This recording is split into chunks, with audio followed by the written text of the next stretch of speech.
Archaeology, Anthropology, and Interstellar Communication.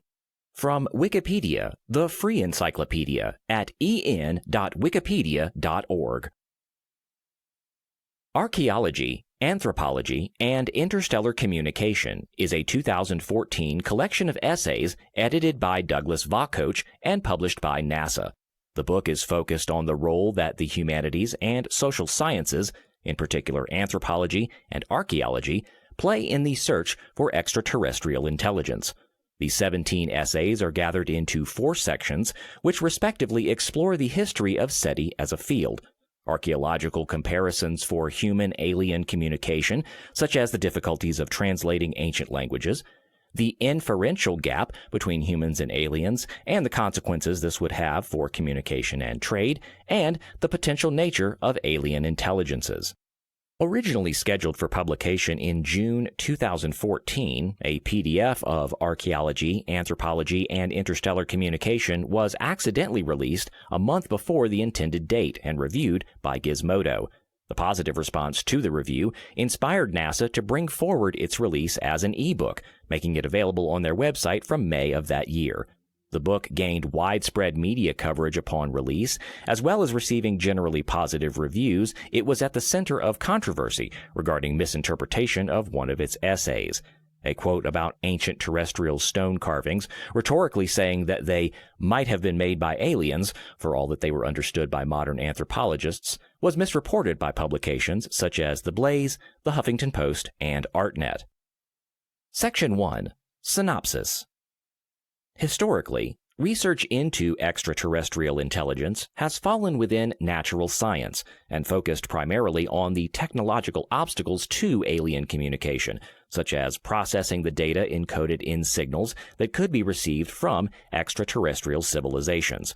Archaeology, Anthropology, and Interstellar Communication was written as part of an expansion of the field to humanities and social sciences, focusing on the role archaeologists and anthropologists play in extraterrestrial intelligence research.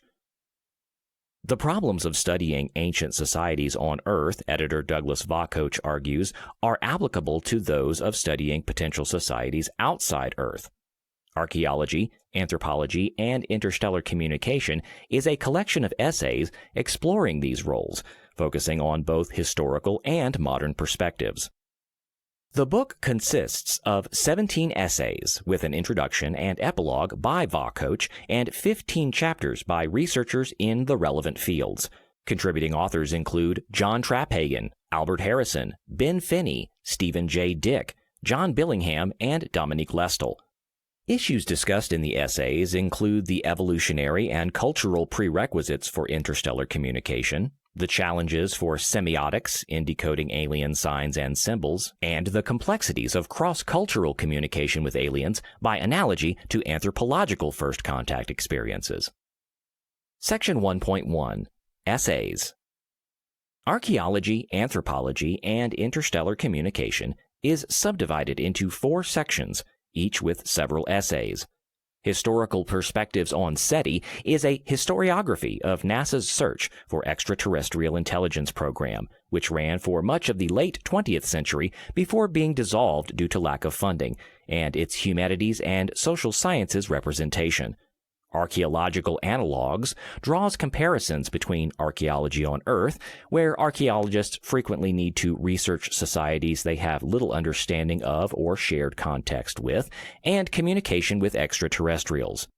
Anthropology, Culture, and Communication examines the role of anthropology in studying alien cultures and societies, such as the assumptions and challenges involved in cross-cultural communication and contact. The evolution and embodiment of extraterrestrials deals with topics such as the appearance, diversity, and message design of alien intelligence. Section 1.1.1. Historical Perspectives on SETI.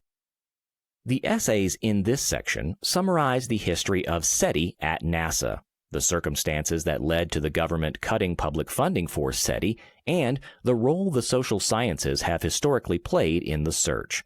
The first essay in this section, SETI, the NASA Years, is a synopsis of NASA's involvement with SETI by John Billingham, who was involved with the project from its genesis in 1969 to its closure in 1995. He discusses the 1960s origin of the search for alien life in the universe, the project's struggle to receive popular respect and government funding, and its ultimate cessation at the agency due to funding cuts, after which it was absorbed by the privately funded SETI Institute. A Political History of NASA's SETI Program by Stephen J. Garber analyzes the circumstances that led to the public funding for the program. NASA's SETI program was small and provided few jobs that would make cutting it politically complex. Widespread skepticism about the existence of intelligent alien life also made the project inherently controversial. NASA's funding also suffered through the 1990s due to publicized issues with the Hubble Space Telescope, weakening its ability to defend a marginal program such as SETI. The Role of Anthropology in SETI, A Historical View, by Stephen J. Dick, discusses the history of SETI, anthropology, and their intersection.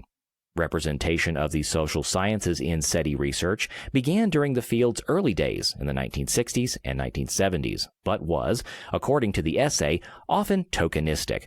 Dick traces significant interdisciplinary work as beginning in the 1980s, with particular focus on the publication of Interstellar Migration and the Human Experience in 1986. Section 1.1.2 Archaeological Analogues. The essays in this section focus on the relevance of archaeological comparisons for discussing the anticipated difficulties with communication between humans and aliens. A Tale of Two Analogues by Ben Finney and Jerry Bentley draws on Finney's studies of Mayan culture. They draw comparisons between the protracted process of translating Mayan works and the difficulty of translating an alien work, and cast doubt on the views of some mathematicians and natural scientists that an extraterrestrial civilization would communicate with humanity solely through the universal language of mathematics and science. The second essay, Beyond Linear B by Richard St. Gallet, analyzes potential alien communication through a semiotic lens, commenting on the issues involved in interpreting the signs and symbols of a fundamentally different culture. He notes that the issues faced in semiotic challenges, such as decoding an unknown human language, may be even greater for an alien language. For instance, he describes how all known human languages have used either alphabetic, syllabic, or ideographic writing systems, and anthropologists are able to estimate which an unknown language uses by its number of characters, which may not be a shared assumption for an extraterrestrial writing system. Learning to Read focuses on the hypothetical alien translation of interstellar messages transmitted by humanity. Its author, Catherine E. Denning, deems the task of writing alien translatable messages neither trivial nor impossible, considering it a difficult task but one worthy of study. She discusses the need for interdisciplinary study to produce such messages, with important work from fields such as cryptography and anthropology.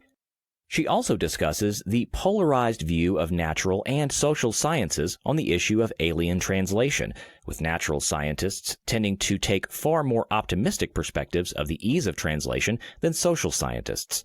Inferring Intelligence by Paul K. Wasson describes the difficulty of understanding the work of prehistoric cultures and compares this difficulty to that of understanding the work of extraterrestrial cultures. He refers to the controversy regarding the meaning of Paleolithic cave art, as well as the relative recency of identifying stone tools as the intentional productions of intelligent beings. Section 1.1.3 Anthropology, Culture, and Communication. John W. Trapphagen has two essays in this section, Anthropology at a Distance and Culture and Communication with Extraterrestrial Intelligence. In the former, he draws comparison between the anthropology at a distance practice of anthropologists in the early 19th century who often lacked the resources to perform fieldwork with the societies they studied, and the practice of SETI in discussing and studying uncontacted extraterrestrials. The latter focuses on the concept of hypothetical universal languages, such as music or mathematics, and the differences human and alien cultures may have in their interpretation of these languages. Contact Considerations by Douglas Raybeck considers human-alien interaction through comparison to terrestrial colonial interactions. He gives the specific examples of European contact with Aztec, Japanese, Chinese, Iroquois, and Maori cultures, all 5 cultures being politically and technologically complex at the time of first European contact. He discusses the likely significance of trade to human-alien interactions, both for goods and services exchanged in trade between human cultures, but potentially also for things such as music that may not exist in an alien culture. In Speaking for Earth, Albert A. Harrison discusses the development, longevity, and potential consequences of projecting interstellar messages. He takes an optimistic position of the benevolence of extraterrestrial civilizations, referring to his own anthropological research that shows societies that endure for long periods tend to be more peaceful and less aggressive. Harrison supports active SETI, the process of actively transmitting messages from Earth to potential interstellar societies, and discusses planned and actual attempts at it. Section 1.1.4 The Evolution and Embodiment of Extraterrestrials. Vaykoch's chapter, The Evolution of Extraterrestrials, focuses on hypotheses of what an alien intelligence would look like, such as whether it would be humanoid or non-humanoid. He discusses how, as early as The Celestial Worlds Discovered, published by Christian Huygens in 1698, and one of the first works to consider the lives of extraterrestrial beings, the possibility was raised that aliens would have similar body plans to humans, such as walking upright, but look radically different within such confines. Both arguments in favor of convergent evolution to a functionally humanoid form and divergent evolution to a radically inhuman form are summarized and considered. Biocultural Prerequisites for the Development of Interstellar Communication by Gary Chick discusses the Drake equation, a means by which to estimate the number of extraterrestrial civilizations in the Milky Way galaxy capable of communicating with humans. Referring to statements by figures such as the author Michael Crichton that the parameters in the Drake equation are unknowable and that this casts foundational doubt on the validity of SETI, Chick aims to narrow the range of possible estimates for these parameters. In Ethology, Ethnology, and Communication with Extraterrestrial Intelligence, Lestel considers the philosophical definition of communication in the context of human-alien contact. He holds that contact between terrestrial and extraterrestrial societies would have traits of both ethnology, the study of other human cultures, and ethology, the study of animal behavior. In the book's final essay, Constraints on Message Construction for Communication with Extraterrestrial Intelligence, William H. Edmondson summarizes the issue of designing messages to be understood by extraterrestrial societies. He notes the assumptions involved in constructing interstellar messages, such as that aliens will have senses, and that aspects of cognitive function, for example, intentional behavior, will be shared between all intelligent organisms. Section 2. Publication History. Vaykoch is a professor emeritus of clinical psychology at the California Institute of Integral Studies and a self-described exosemiotician whose research interests include psychology, comparative religion, and the philosophy of science. He is the director of interstellar message composition at the SETI Institute. In a 2002 interview with Dennis Overby for the New York Times, he discussed his criticism of the natural sciences focus of SETI research and his work to view the subject through a humanities-focused lens, including the comparison of interstellar communication to cross-cultural interactions between terrestrial societies. One of Vaykoch's goals in compiling and editing Archaeology, Anthropology, and Interstellar Communication was to highlight less optimistic perspectives on interstellar communications from such fields, addressing concerns about significant inferential gaps that had been neglected by the physical sciences. NASA intended to publish Archaeology, Anthropology, and Interstellar Communication in both print and ebook form on the 10th of June 2014. On the 21st of May, a PDF was accidentally published on NASA's website and picked up by Gizmodo. The PDF was taken down rapidly after Gizmodo published a review with the intention of re-releasing it on the originally intended date, but demand for copies was so high that the publication was accelerated. MOBI, EPUB, and PDF versions were officially released on the 22nd of May and made freely available online. A paperback edition was published in September 2014, and a hardcover edition was published that December. The collection was published by NASA's History Program Office, part of the Public Outreach Division of its Office of Communications under the NASA History Series imprint. Section 3. Cultural Impact and Reception.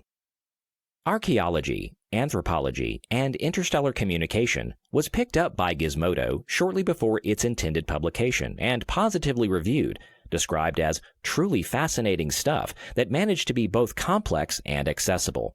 The Gizmodo review began with an out-of-context quote from William Edmondson's essay on how mysterious stone carvings might have been made by aliens as a metaphor for the difficulties in researching long-lost ancient societies. Though it went on to note that this should not be interpreted as a literal statement, the quote was picked up by publications such as ArtNet, The Blaze, and The Huffington Post as a clickbait headline. Some of these articles noted that the statement was not representative of the essay's content. Others took it at face value. The aerospace analyst Jeff Faust decried the phenomenon in his review, but noted its role in highlighting how difficult even communication between human beings of similar cultures can be. Upon the book's official release, it received mostly positive reviews. Emily Gertz, writing for Popular Science, found it refreshing and compared the issues it raised to those explored by science fiction works such as The Sparrow, a novel about a Jesuit priest making contact with an alien civilization. Michael Franco of CNET lauded its comprehensiveness, and Jolene Creighton, co-founder of the science news site From Quarks to Quasars, called it a fantastic text to save for a rainy day. Writing for the Daily Dot, Aja Romano commented that the book came from a thoroughly optimistic point of view about the existence and benevolence of extraterrestrial intelligence, but that it provided thorough investigation into SETI and had a strong understanding of the subject it investigated. Mark Anderson, chair of the Notable Documents panel of the American Library Association's Government Documents Roundtable and research librarian at the University of Northern Colorado, reviewed Archaeology, Anthropology, and Interstellar Communication for Library Journal, alongside other books published by United States government offices. He highlighted the depth of the book's scholarship and its nonetheless accessible writing. In June 2014, weeks after the book's official release, Joshua Rothman interviewed Vaycoach for The New Yorker about the struggles of extraterrestrial communication. Vaycoach explained the book's purpose, discussing the integral role archaeologists and anthropologists play in extraterrestrial research. He referred to the conclusions reached by the essayists, such as Lestell's discussion of the implications involved in being unable to understand or decode potential alien messages. Vaycoach described the humanities' perspective on extraterrestrial communication as increasingly skeptical and critical, but a criticism that engages as opposed to a criticism that dismisses. He noted that although bridging the communication gap with an extraterrestrial civilization would be a difficult ask, the rapid discovery of exoplanets in the past decades increased the likelihood extraterrestrial intelligence would be identified, making the issue more relevant. This sound file and all text in the article are licensed under the Creative Commons Attribution Share-alike 3.0 Unported License, available at creativecommons.org/licenses/by-SA/3.0.